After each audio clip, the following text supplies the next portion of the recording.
ৰাষ্ট্ৰীয় পশু মানে জন্তু কি কচোন বহুত আছে হা বহুত আছে কি কচোন কুকুৰ মেকুৰী গৰু ছাগলী সাপ ভেকুলী ৰাষ্ট্ৰীয় জন্তু আৰু ৰাষ্ট্ৰীয় পক্ষী পক্ষী মানে চৰাই চৰাইটো বহুত আছে এতিয়া কাৰ নাম ল'ম কাৰোবাৰ থাকি যাব বেয়াহে পাব কি কচোন কাউৰী ঘনচিলিকা হাঁহ পাৰ ব্ৰইলাৰ মুৰ্গী বোপাই হ'ব এয়া ৰাষ্ট্ৰীয় পক্ষী হা নহয়তো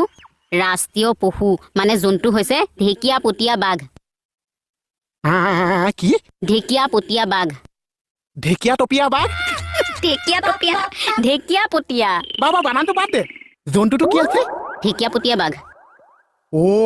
মই যাওঁ ক'ৰবাত ভাল জেগা অকণ চাই তই এয়া পঢ়ি পেলাই পৰীক্ষা দিবলৈ ওলাইছ কি হ'ল এটা কাম কৰিবা মই আগতে বহিম তুমি মোক পিছত বহিবা মোৰ পৰা চাই লিখিবা আৰু মোৰ কি ভুল হ'লনো আস্থা জন্তুটোৰ নাম কি আছিল ঢেকীয়াপতীয়া বাঘ কোনটো আস্থা তই